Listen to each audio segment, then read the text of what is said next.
Que Dieu vous bénisse tous. Donc, je vous salue tous dans le nom de notre Seigneur Jésus-Christ. Aujourd'hui, je voulais parler un peu sur ce qu'on appelle la paix. La paix, c'est un fruit du Saint-Esprit. Alors, comment le monde parle de la paix, une fois que la paix, c'était fruit du Saint-Esprit? Regardez. Nous allons lire dans les Écritures, dans le livre de Galates. Galates, chapitre 5, je crois. Nous allons voir ce que la Bible nous dira.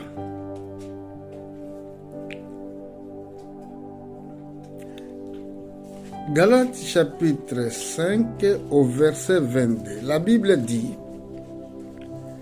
mais les fruits d'esprit, c'est l'amour, la joie, la paix, la patience, la bonté, la bénignité, la fidélité, la douceur, la tempérance. Alors la Bible dit les fruits d'esprit. C'est l'amour, la joie et la paix. Comment c'est possible le monde parle de la paix une fois qu'ils n'ont jamais reçu le Christ? Dans notre maison, c'est très difficile d'avoir la paix si Christ ne règne pas dans vos maisons. Si Dieu, ce n'est pas votre maître.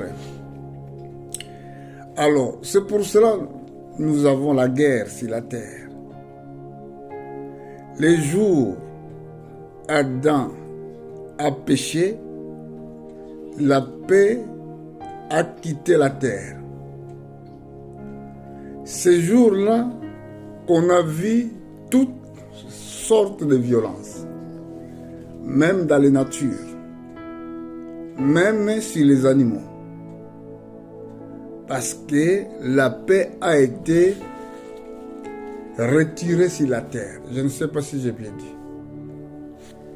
Et c'est pour cela, aucun royaume terrestre peut apporter la paix, même dans les domaines de la négociation.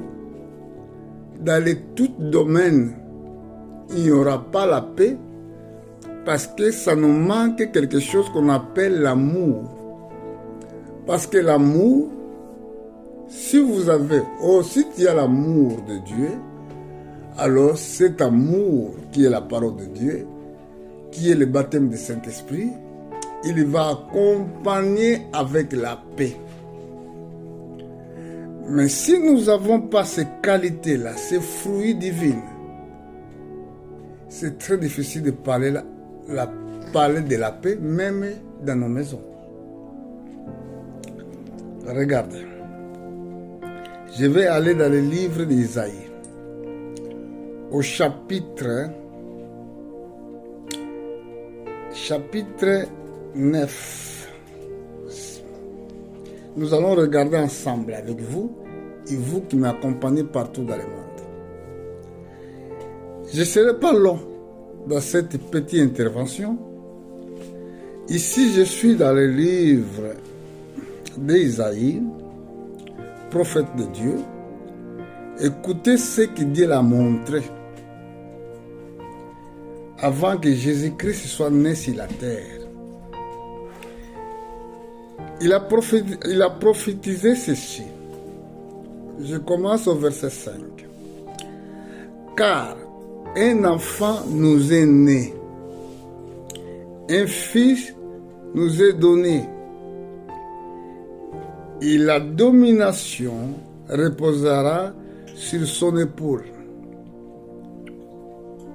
On l'appellera admirable, conseiller, Dieu puissant, Père éternel, Prince de la paix. Amen. Si il y a un prince de la paix, alors, de l'autre côté, on ne peut pas avoir la paix sans intervention de ce prince-là. Et c'est pour cela, quand nous écoutons la parole de Dieu, première chose, la parole de Dieu, il nous ramène, il nous donne d'abord la paix. Il nous donne la joie. Il nous donne la sanctification. Parce que ça, c'est des fruits du Saint-Esprit. Bon, nous avons la guerre partout. Il y a des gens qui cherchent à négocier pour la paix, comme en Ukraine. Il y a des gens qui parlent de la paix, comme à Israël. Mais c'est très difficile d'accéder à cette paix-là, parce que la paix, c'est un fruit du Saint-Esprit. Souvent, Jésus-Christ, quand il était absent, ou quand il a quitté ce corps, il est retourné dans le domaine spirituel avant qu'il soit enlevé au ciel. Souvent, quand il paraîtrait où les apôtres étaient, vous savez quel mot qu'il utilisait souvent? La paix soit avec vous. Pourquoi? Il n'y en a pas la paix sur la terre. Un jour, j'étais visité par Dieu. Ma question était que où les morts vont quand les gens quittent la terre, quel endroit, malgré que nous savons tous, quand quelqu'un peut décéder sur la terre, il va peut-être, on écoute, il va à repos, il va se reposer. Et beaucoup de gens aussi, quand quelqu'un meurt, ils disent qu'il repose en paix. Souvent, on le dit. Et moi, j'avais posé cette question à un homme que j'ai vu dans cette songe. Je lui ai posé la question, où nous partons quand nous quittons la terre? Ce monsieur m'a dit que ce n'est pas moi qui regarde ça. Attends quelqu'un qui occupe cette responsabilité, il viendra. Quand j'ai vu le monsieur là, quand il est venu, avant de parler, il m'a répondu que je sais ce que tu voulais me dire. Mais attends là, j'arrive. Il m'a pris. Quand il est venu, il m'a pris. On était deux. Avec un grand vol. Nous sommes descendus.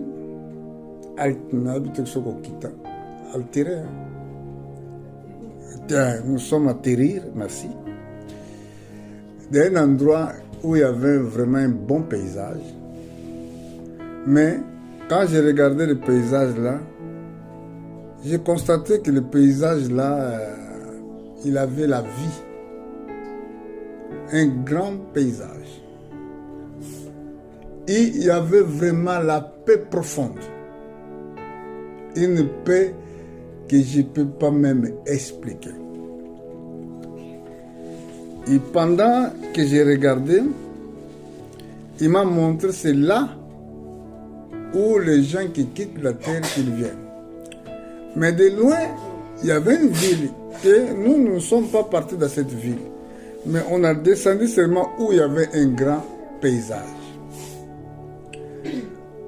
Et quand nous sommes rentrés, moi je lui ai posé la question, qu'est-ce que je dois faire pour aller vivre dans cet endroit où il y avait la paix. Alors le monsieur m'a donné comme réponse: ce que toi tu n'aimes pas que tu fasses, ce que toi tu n'acceptes pas que quelqu'un te fait, n'habille bien, tu ne fais pas pour l'autre. Donc ce que moi je ne peux pas accepter que quelqu'un me fasse, moi aussi je ne peux pas faire à quelqu'un d'autre. Bon, si nous sommes des croyants, nous devons comprendre ce qu'il m'a dit. Donc l'amour ne fait pas mal à son prochain. Quand tu aimes quelqu'un, tu ne peux pas blesser ses sentiments. Quand tu aimes quelqu'un, tu ne peux pas le faire du mal. Et ça, c'est la première condition qui peut te permettre pour aller vivre dans cet endroit-là. Ça veut dire, dans d'autres termes, tu dois recevoir le baptême du Saint-Esprit. Bon. Et qu'est-ce que moi j'ai constaté? Parce que c'était une songe. C'est ce que je suis en train de rencontrer. Et j'ai compris aussi, même l'air que nous respirons, il n'y en a pas la paix là-dessus. Même tout ce que nous prenons comme l'eau, pas de paix, il n'y en a pas la paix. Et c'est pour cela, le même jour que j'ai compris, c'est pour cela quand les enfants sont nés sur la terre, premier signe qui prouve qu'il y a une nouvelle vie, il doit pleurer. Mais pourquoi ils pleurent, les enfants? Parce que nous n'avons pas la paix. Et c'était une songe, mais par contre, la paix que j'avais reçue dans la vie normale, j'ai resté avec ça pendant 3 jours. Est-ce que vous comprenez?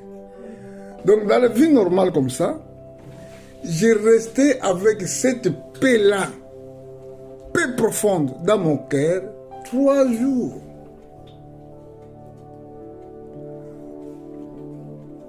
Ça voulait dire quoi? Si réellement nous sommes des chrétiens, des croyants, nous partons dans l'église pour aller prier. Pourquoi nous cherchons des problèmes avec les autres? Pourquoi tu ne peux pas chercher la paix avec ton prochain? Parce que cette paix que nous allons mériter, nous devons le chercher aujourd'hui.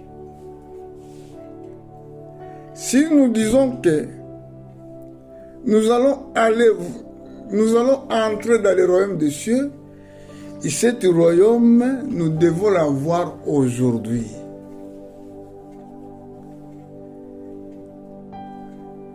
Si réellement nous avons ce sentiment de voir Dieu, il faut que la paix de Dieu nous soit transmise pendant que nous sommes dans cette vie terrestre. Écoutez ce que l'apôtre Paul a écrit dans le livre des Hébreux. C'est très important, hein? Il faut, vous me suivez dans cet verset-là. Il a dit, chapitre 12, verset 14. Il a dit ceci: cherchez la paix avec tous et la sanctification, sans laquelle personne ne verra le Seigneur. Bon, beaucoup nous disons que non, pour entrer au ciel, tu dois tout abandonner.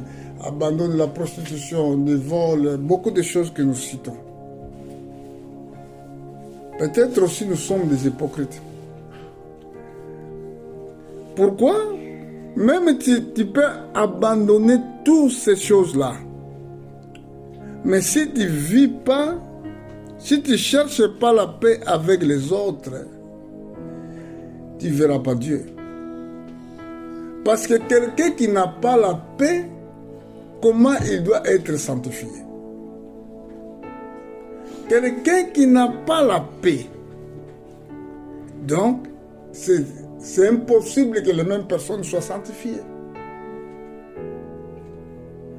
Parce que la sanctification, c'est Dieu qui nous donne cette sanctification. Nous sommes sanctifiés à cause de la parole de Dieu.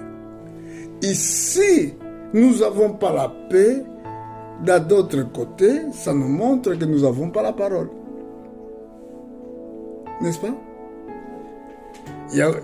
Écoutez. Chercher la paix. Donc c'est quelque chose que nous devons le chercher. C'est quelque chose que tu dois impérativement le chercher. Pourquoi? Parce que tu trouveras beaucoup de gens, ou tu trouveras les gens à des fois qui peuvent te scandaliser. À des fois, il parlera mal de toi. À des fois, ils te critiqueront. Ils vont te critiquer. Il dira de fausseté contre toi. Ça, Satan, il est spécialiste pour le faire. Il le fait souvent. Mais toi, tu dois maintenant chercher la paix. C'est pour cela la Bible dit l'amour. Quelqu'un qui a l'amour, il subit, il souffre pour l'amour. À des fois, quand tu aimes quelqu'un, et cette personne, tu dois vivre en paix avec lui. Mais les mêmes personnes, ils ne te transmettent pas la paix. Ils te créent des soucis. Ils te créent des problèmes. Maintenant, là, tu dois souffrir. Tu dois souffrir parce que tu dois pardonner. Tu dois les pardonner. Tu dois chercher ce qui peut produire la paix. Ce qui peut produire l'édification. Je ne sais pas si j'ai bien dit.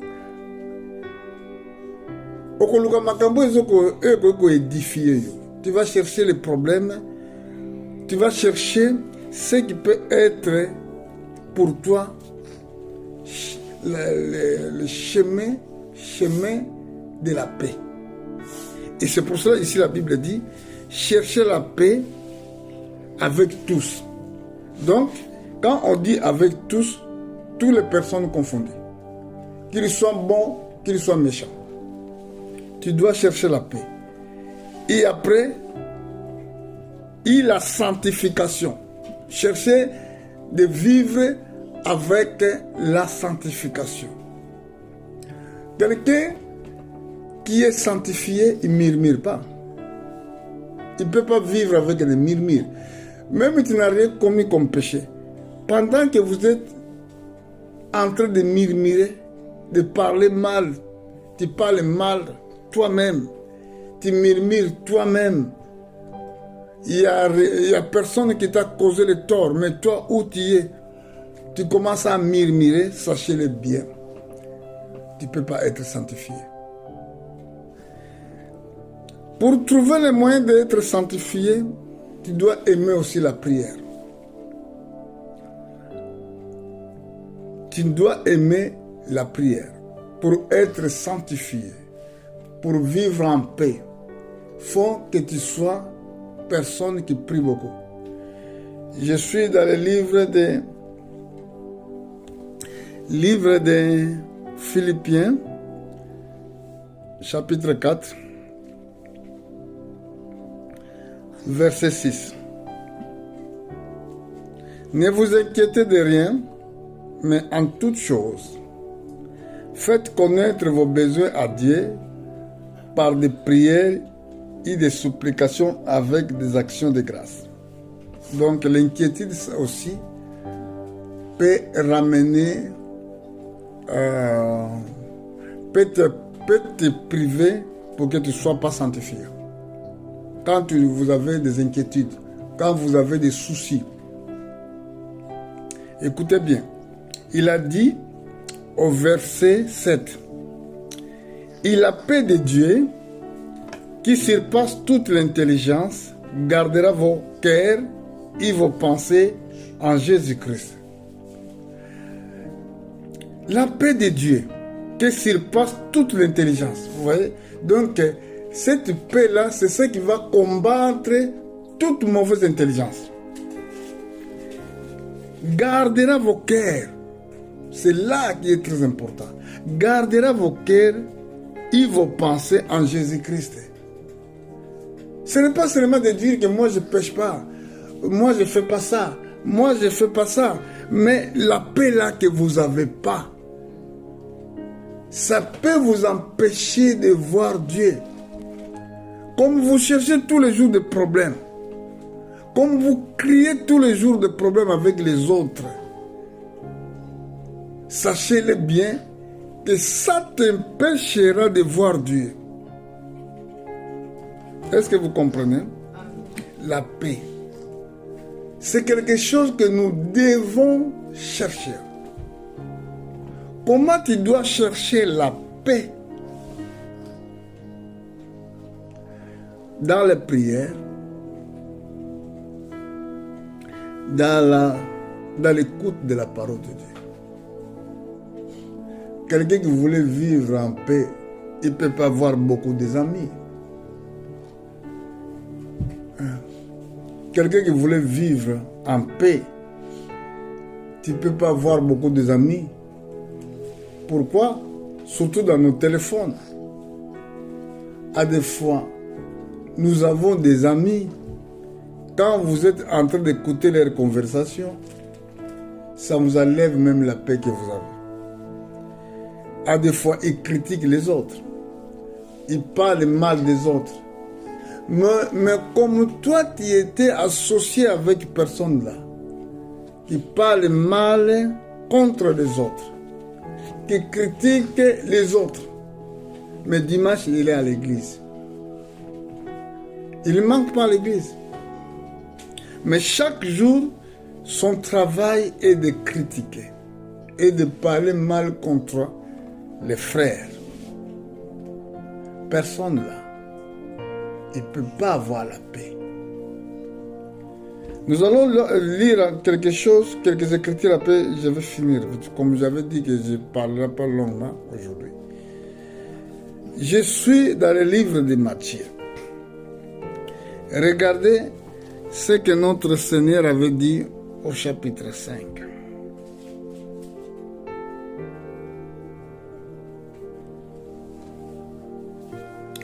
Je vais commencer au verset 8.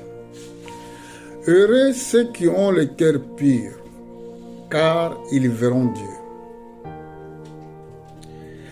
Heureux ceux qui procurent la paix, car ils seront appelés fils de Dieu. Est-ce que vous avez bien suivi? Heureux ceux qui procurent la paix. Comment tu vas procurer la paix? En prêchant la parole de Dieu. En communiquant cette grâce de Dieu, toi tu procures la paix aux autres. Car seront appelés fils de Dieu. Ce n'est pas de dire que je suis fils de Dieu. Mais par contre, dans ta bouche, tu n'as jamais cherché la paix avec les autres. Et la Bible dit encore, heureux ceux qui sont persécutés pour la justice, car le royaume des cieux est à eux. Là, ça, il sera des récompenses que Dieu va attribuer à ceux qui servent Dieu sur la terre. Et heureux serez-vous lorsqu'on vous outragera, ou on vous persécutera, et qu'on on dira faussement de vous toutes sortes de mal à cause de moi. Réjouissez-vous et soyez dans l'allégresse, parce que votre récompense sera grande dans les cieux, car c'est ainsi qu'ont persécuté les prophètes qui ont été avant vous.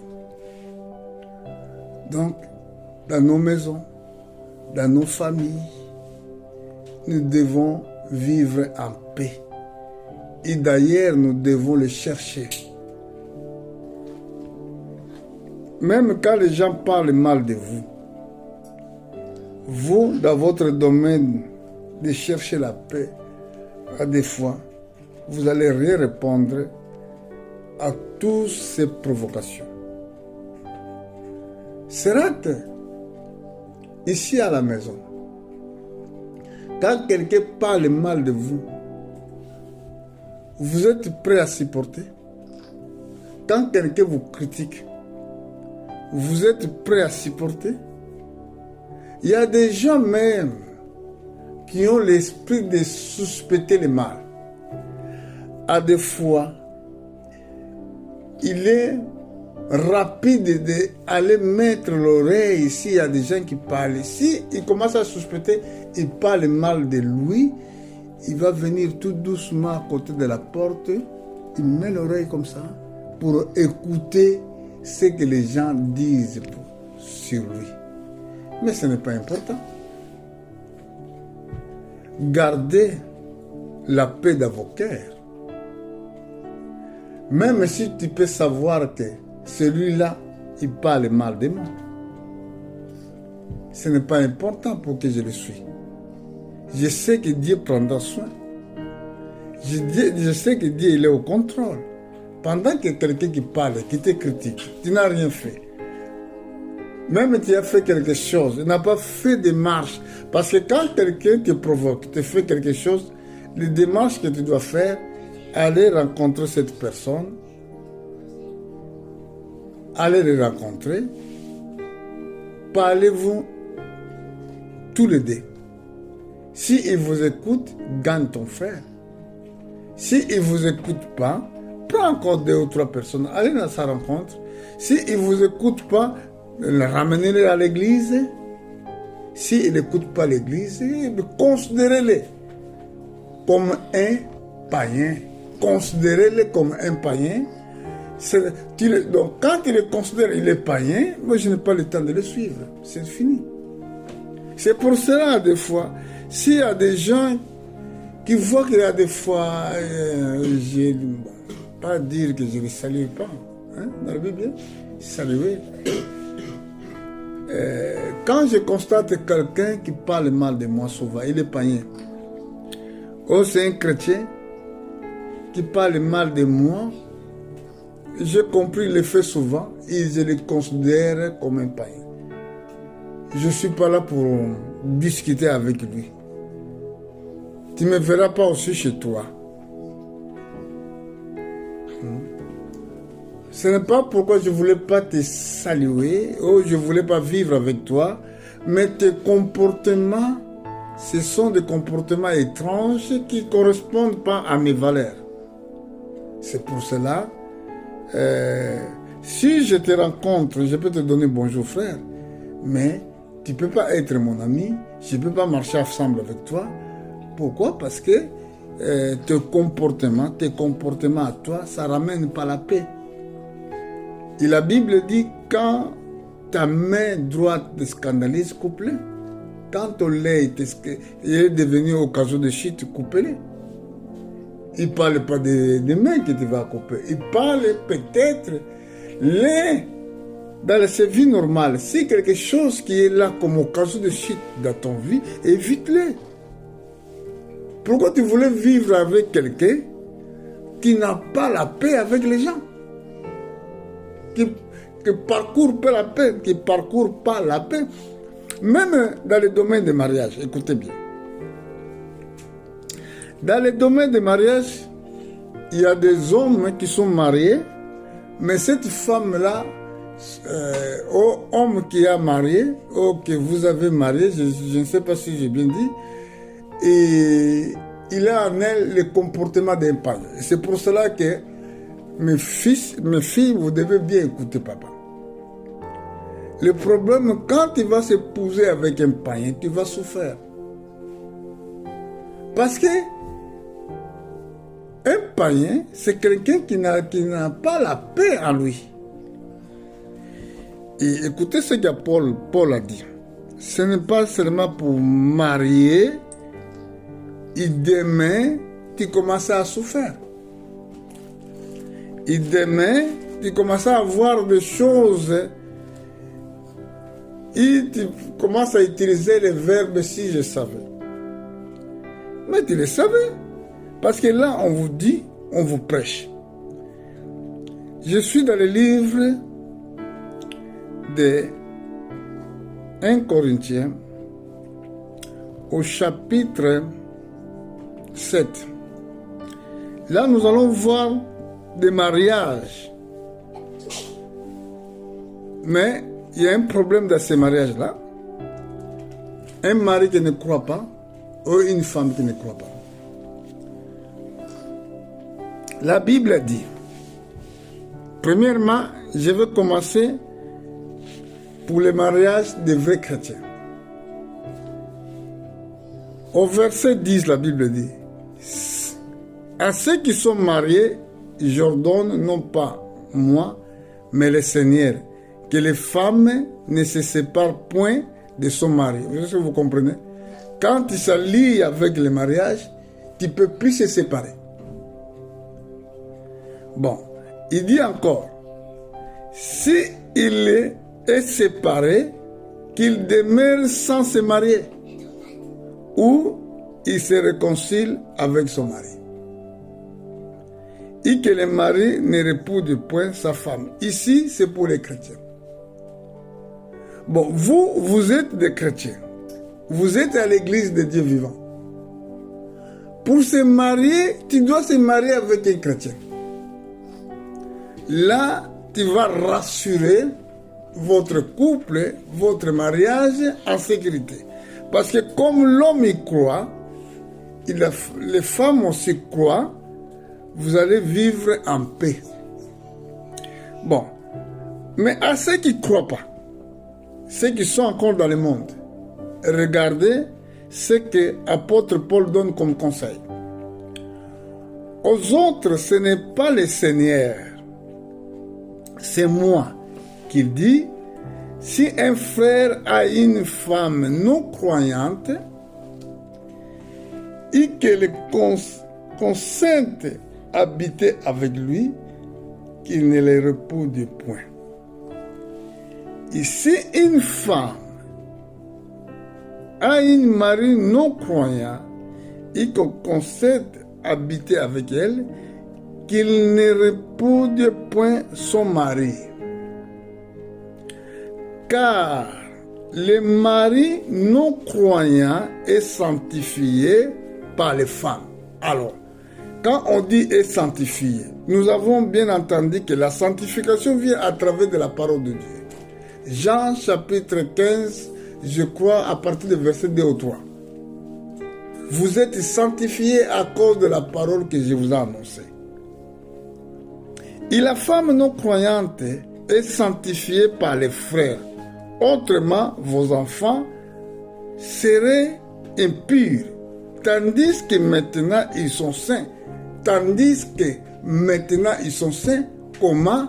Quand Marie et la femme croient à la parole de Dieu. C'est comme ça que vous allez ramener la sanctification de vos enfants à la maison. Écoutez encore.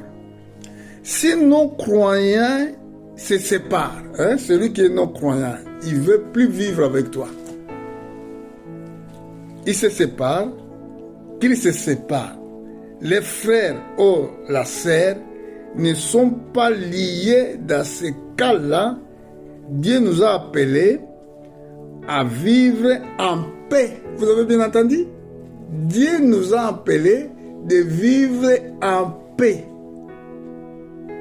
Alors, aujourd'hui, dans les églises où je vois, il y a toutes les sortes de discussions, il y a des insultes, il y a l'autre pasteur qui va parler mal de l'autre, l'autre pasteur qui va critiquer l'autre, et l'autre va dire que moi je suis le meilleur, moi je suis le meilleur prophète, vous voyez. En regardant même les Écritures, là, nous comprenons que ces hommes-là, ce ne sont pas les envoyés de Dieu. Vous avez bien entendu?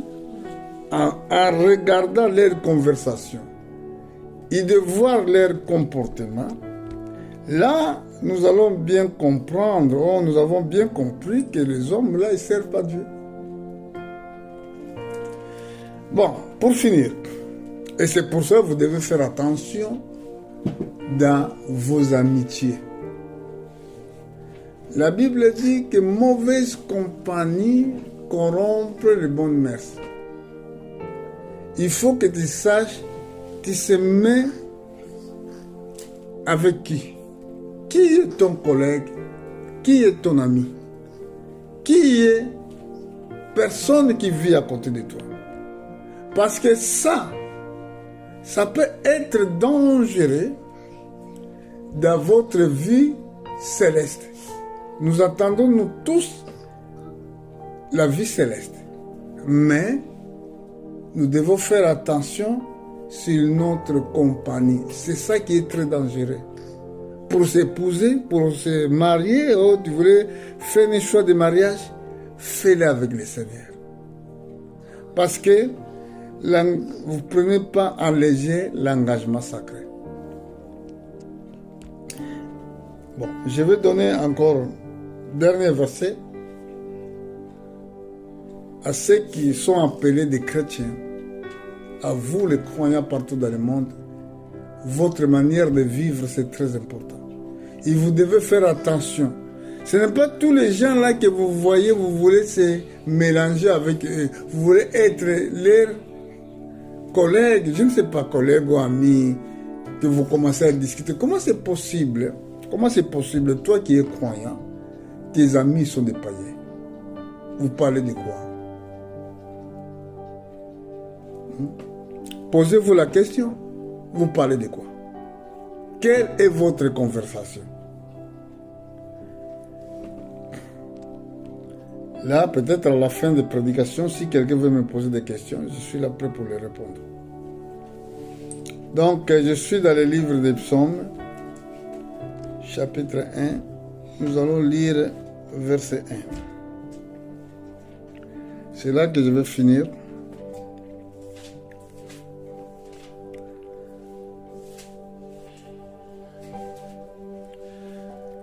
Heureux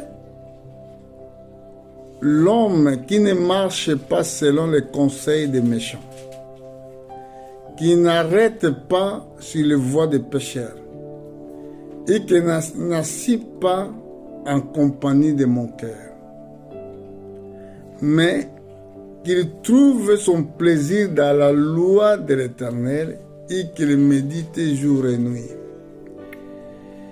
Il est comme un arbre planté près d'un courant d'eau, qu'il donne son fruit à sa saison, dont le feuillage ne reflétit point, et tout ce qu'il fait lui réussit.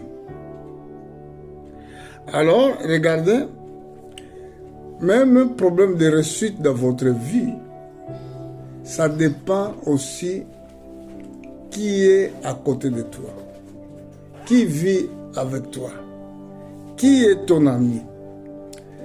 Il y avait un roi à Israël, il s'appelait le nom, je crois, de Josaphat. Cet roi, il cherchait les amis à des gens qui ne croyaient pas. Il voulait faire relation avec Akab, qui ne croyait pas Dieu, qui invoquait les idoles. Et tous ses amis qui cherchaient, c'était les gens qui ne croyaient pas Dieu. À la fin, Dieu l'a détruit. Il a détruit aussi le travail de ses mains.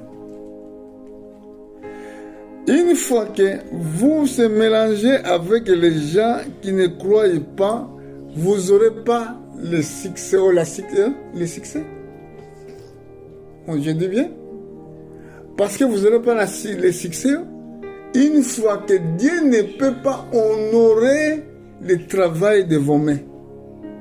C'est pour cela Dieu rejetait même. Hein, il avait rejeté l'offrande de Caïn.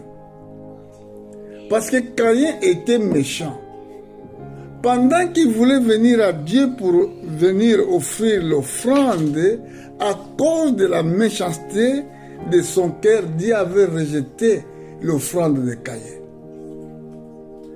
Un méchant ne peut pas être, tu peux pas être prospéré dans votre vie.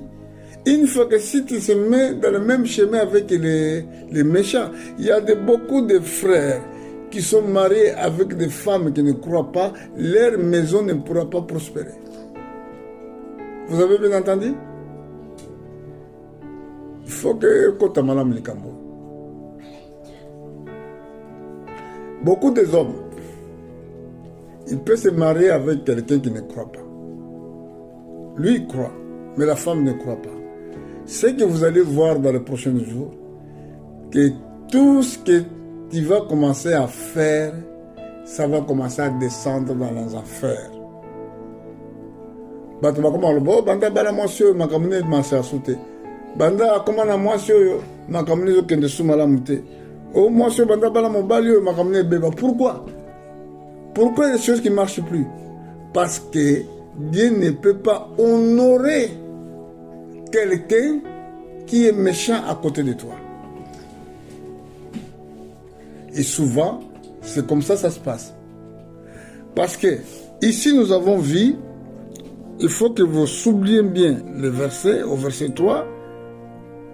Il est comme un arbre planté près de courants d'eau qui donne son fruit à ses saisons. Et donc le feuillage ne se flétrit point. Et tout ce qu'il fait, lui, est reçu. Alors maintenant, nous allons retourner au verset 1.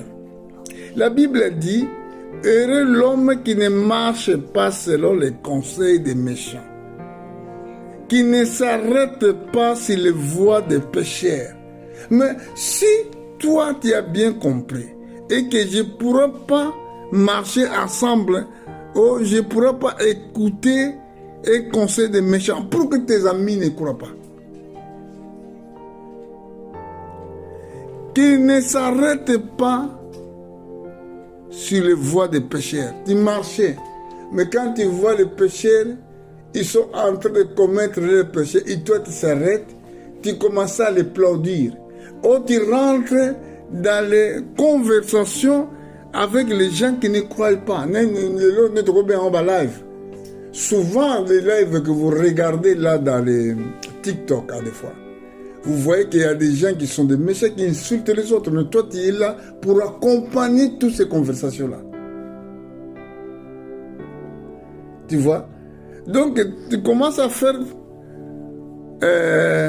n'importe quoi un complémentaire. Hein? Détruire même ce qui peut être un avantage pour toi. Que n'assis pas en compagnie de mon cœur. Il y a des gens qui manquent les autres. Et toi, tu es là pour s'asseoir à côté d'eux, pour entendre toutes ces conversations. Je voulais finir ici, mais je serai obligé de donner encore d'autres versets. Dans le livre de Josué, au chapitre 1, nous allons voir le conseil que Dieu avait donné à Josué. Il a dit à partir du verset 6, « Fortifie-toi et prends courage, car c'est moi qui te mettrai, car c'est toi qui mettras ce peuple à la possession du pays que j'ai juré à leur père de leur donner. Fortifie-toi seulement, aie bon courage, agisse fidèlement selon toute la loi que Moïse, mon serviteur, t'a prescrit, ne te détourne ni à droite ni à gauche, afin de réussir dans tout ce qui te entreprendra. Vous voyez? Afin que tu réussisses dans tout ce qui te entreprendra. Il y a des autres qui parlent mal.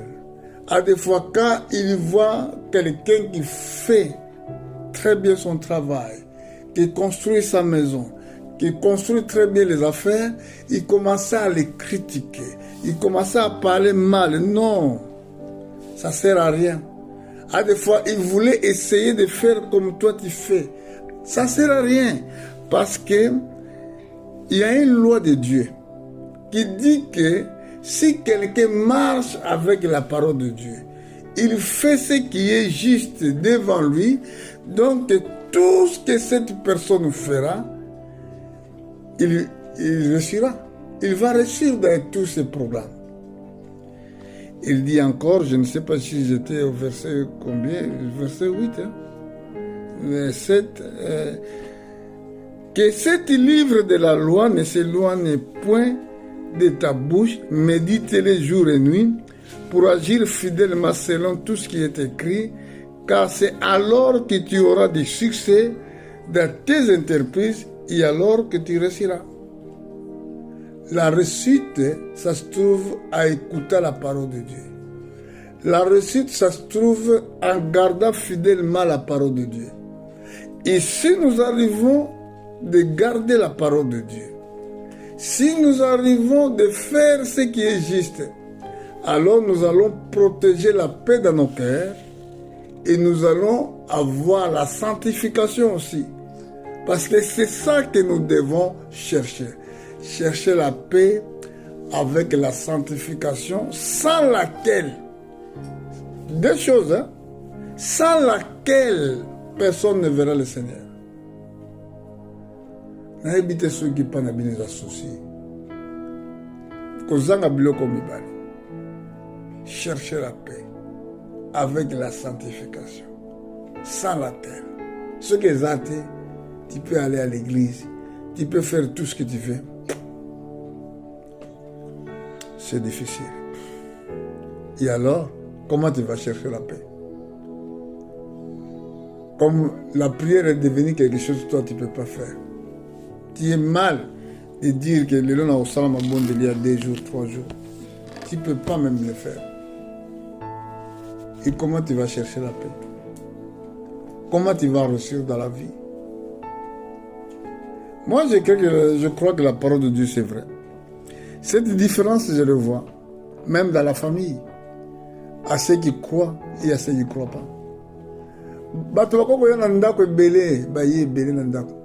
Oh, j'ai ça comme problème, j'ai ça comme problème. Tu ne peux pas résoudre le problème de tout le monde parce que le problème, ça va être résolu premièrement d'être fidèle de tout ce que Dieu a dit. Et quand il est fidèle de tout ce que Dieu a dit, après ça va porter quoi? La paix. Après la paix, la sanctification. Sans laquelle, pas de réussite, pas de bénédiction. Et Dieu vous bénisse. Que Dieu bénisse aussi mes frères qui me suivent partout dans le monde. Nous viendrons dans les prochains jours pour un nouveau message. Que Dieu vous bénisse richement. Merci.